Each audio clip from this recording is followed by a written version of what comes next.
Hey guys, in today's video I want to go over a very interesting and instructive Scrabble endgame that arose in a game I recently played against one of my students, Hank Hees. Now this was a back and forth game. I had actually been up quite a bit and Hank did an excellent job at coming back, and he took a lead of 24 points, 397, 373 after making his play of misted, a nice overlap through the S in Gallipots.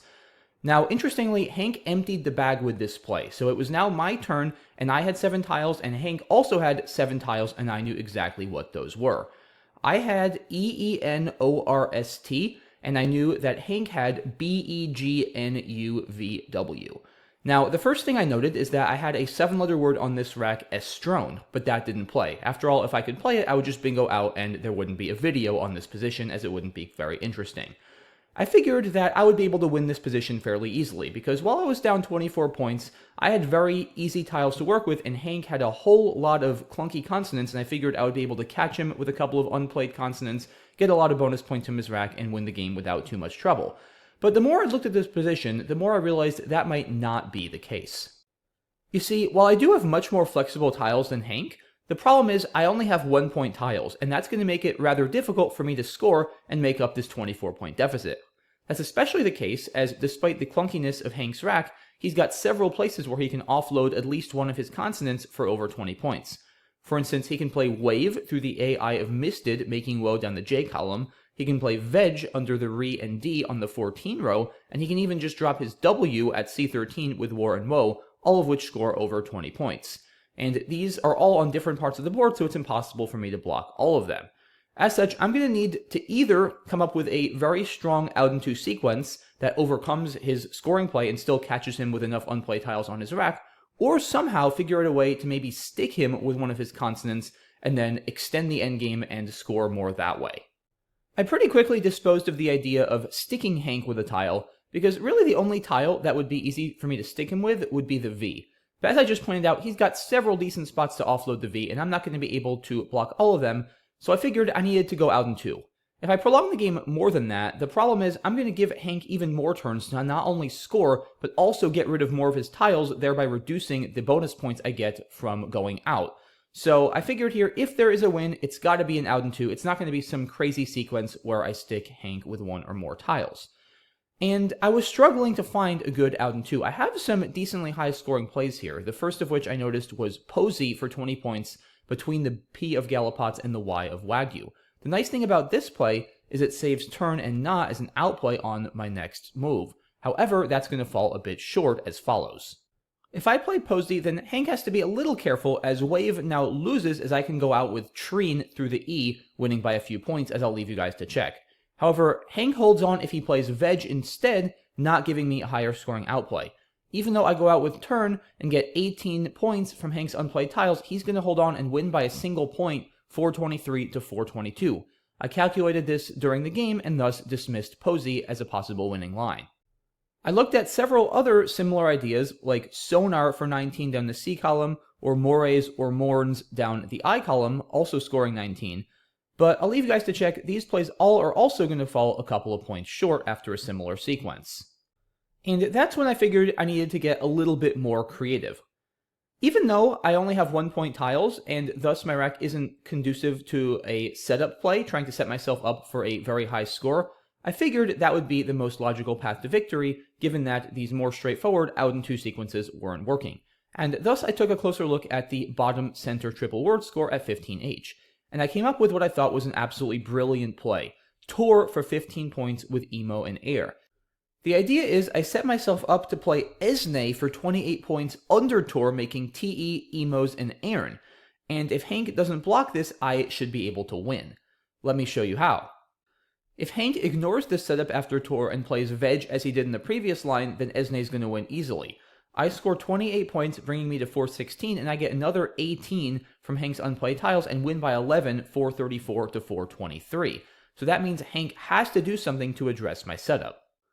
Something simple like we and TE isn't going to cut it, because while he does score 21 and block my setup, he has so many points left on his rack that I can just go out with Scene and Na for 11, and I'm going to end up winning by 3, 421 to 418, after catching him with 22 points worth of unplayed tiles. After I calculated these two lines, I was feeling pretty good about Tor and came very close to playing it. But then I noticed Hank has another way he can block. He can play Vow through the O of Gallipots, hooking Ver and Wet for 22 points. And not only does he block Esne, as Vern is of course not a word, but he also scores well and gets rid of both of his highest scoring consonants, the V and the W. And I was feeling pretty discouraged, but then I noticed something. If he plays Vow, then he blocks Esne, but he gives me another very high scoring outplay. Namely, Seen on the 14 row hooking Wets, which was previously not possible as Et doesn't take an S, but Wet does. If I do this, I win easily, as I still get 16 points from Hank's unplayed tiles and win 428 to 419. So now, once again, I was thinking, well, if I play Tor in the original position, I should be able to win. And I was literally millimeters away, guys, from hitting the enter button and making this play when I realized something. Hank has yet another block that's even better than Vow. Wove for 26. And what's even better about this block for Hank is not only does it score more and get rid of another tile, it also doesn't give me Seen like Vow does. Because remember, after Vow, I was able to make REE. After Wove, I can't do that. EREE is not a word.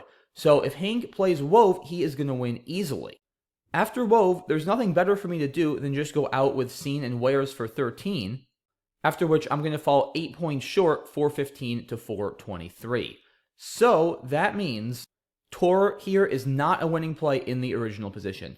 Now, it's worth mentioning, I had about 7 or 8 minutes when I encountered this endgame, so a pretty healthy amount of time, but I spent a very large chunk of that calculating Tor and trying to assure myself that it won, only to realize to my dismay that it gave Hank this play of Wove that was going to win the game for him. So I now had to go back to the drawing board with just a couple of minutes left on my clock and find another way to try to win this game besides Tor. And I was frantically searching for another option, looking almost exclusively in the same spot as Tor, figuring that my best path to victory would be some sort of setup on the bottom that scores well enough and is difficult for Hank to block.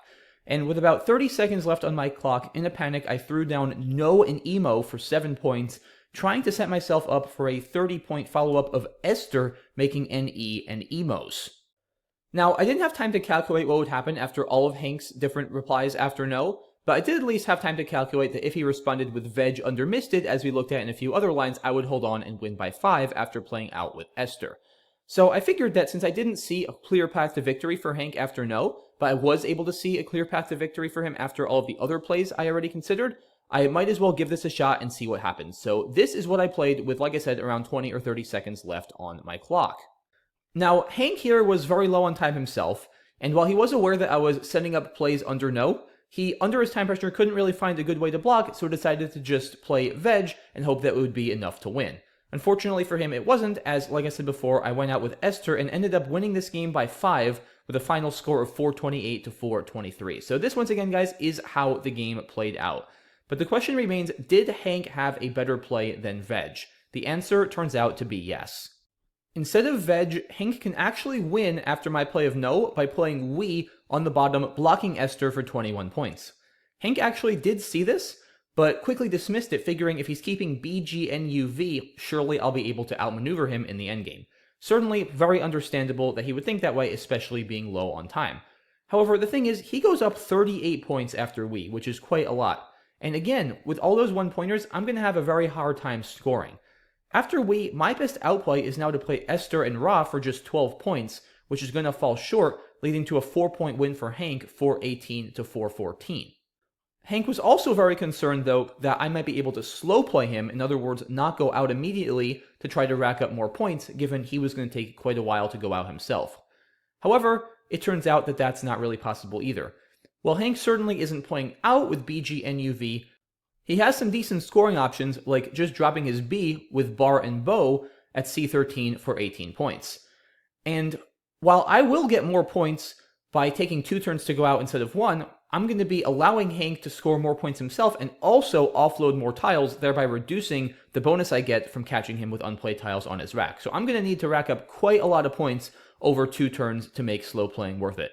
And it turns out there is simply no way for me to do that. The Macondo engine confirms that my best response to we is simply to go out with Esther, which, as I just showed you guys, will result in a 4-point win for Hank. So as it turns out, Hank could have won this game in response to my play of no by playing we on the bottom. But again, I think especially under time pressure, it's totally understandable why he felt that wasn't going to end well. After all, normally keeping BGNUV in the close endgame is not what you want to do. But in this case, it's simply so important for him to block that spot. He simply has to do this, and it turns out that since I have all those 1-pointers, there's no better option for me than to just go out and let him have his 4-point win. So we've now established that no, the play I made, while I did win the game in practice, it doesn't win in theory if Hank finds his block of we. So the question still remains, guys, do I have a theoretical forced win in this position? Well, one key idea I missed over the board is scoring 24 points by hooking heater to make theater, playing TES with panics. If I play this immediately, this would tie the game and leave an outplay of Reno and Obi available on my next turn. So this looks fairly promising. If I play TES, then Hank has a choice. He can either try to block my outplay, perhaps by dropping his W with Woe and War, or he can just leave it alone. If he leaves it alone and plays Wave for 24, his best play otherwise, the game is actually going to end in a tie, since I go out with Reno for 10, bringing me to 407, and I catch him with BG and U getting 14 bonus points, and the game ends at 421 apiece. However, Hank does indeed win the game if instead of Wave, he blocks Reno. After TES, Hank should not play Wave, he should just drop his W, and now the problem is I can't go out.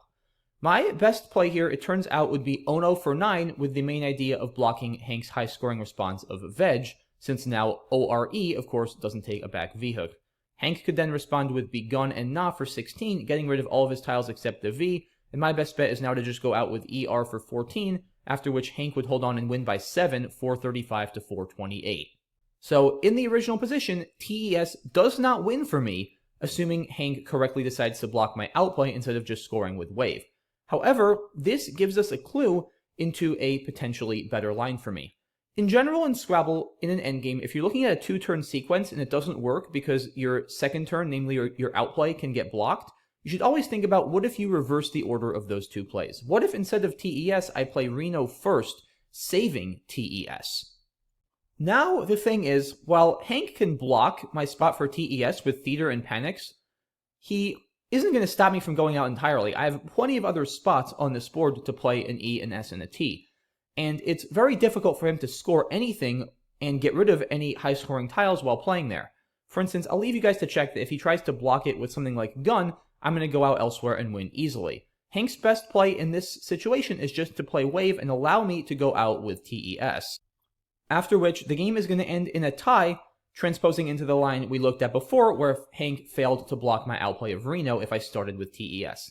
Here, however, this is a forced tie for me, because unlike the previous line, Hank now doesn't have a good option to block like he did before. So this is a way I can force a tie from the original position. Once again, playing Reno over here for just 10 points, a rather peculiar looking play, but saving a high scoring outplay of Theater, TES, and Panics that Hank cannot effectively block. So this is a tie.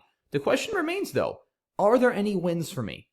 And an exhaustive search with the Macondo engine indeed confirms there are no wins for me in the original position. However, there is another line besides Reno, a completely different line that ties. I'll show you guys that right now before I close out the video. The other tie is a setup somewhat similar to what I tried in the game of No, but in a different spot. So, for 13 points under the E and the D of Misted. A rather strange looking play as it gets rid of the S for just 13 points. But the idea is clear. I'm threatening to follow this up with Enter below Rest and Do for 26 points. So, what is Hank going to do about that? Well, it would seem that he can just play Wave, and that would stop me from playing Enter. And Wave is indeed his best option here. However, it's going to result in a tie. Because now while I don't have Enter, he gives me Reteen for 21, and this is going to result in a 421 to 421 tie. Interestingly, the same score as the tie we looked at in the line after Reno. Now, you might be thinking, okay, wait a minute, why can't Hank just play Wii for 22 in the bottom right corner? After all, when I played No, Hank was able to block with Wii in a different spot and hold on and win that way. The key difference here, guys, is that So scored 13, whereas the play of No I made in the actual game only scored 7. And that 6-point difference is going to make all the difference here in determining who wins. Because if Hank plays We, then I can just go out with Treen or Enter for 12, hooking AH, and now, instead of Hank winning, like he would have if he played the actual game correctly following my play of No, I actually win by 1 here, 420 to 419 when all is said and done. So after So, Hank cannot block here. His best fight is to just play Wave and let me go out on the bottom, and the game will result in a tie. So once again, guys, going back to the original position here, there is no way for me to win this game unless Hank makes a mistake.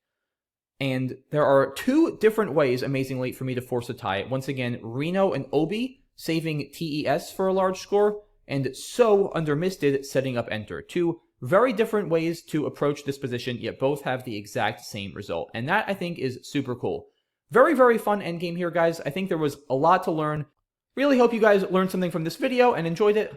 Thanks to Hank for a great game and for giving me permission to use this game in the video. Really appreciate it. Thanks to you guys as always for watching and supporting my channel. Really appreciate that as well. If you'd be so kind as to leave a like or a comment in this video, that would be amazing. Really helps the growth of my channel. Thanks for all your support, guys. Have a great rest of your day, and I'll see you all soon for the next video. Bye-bye.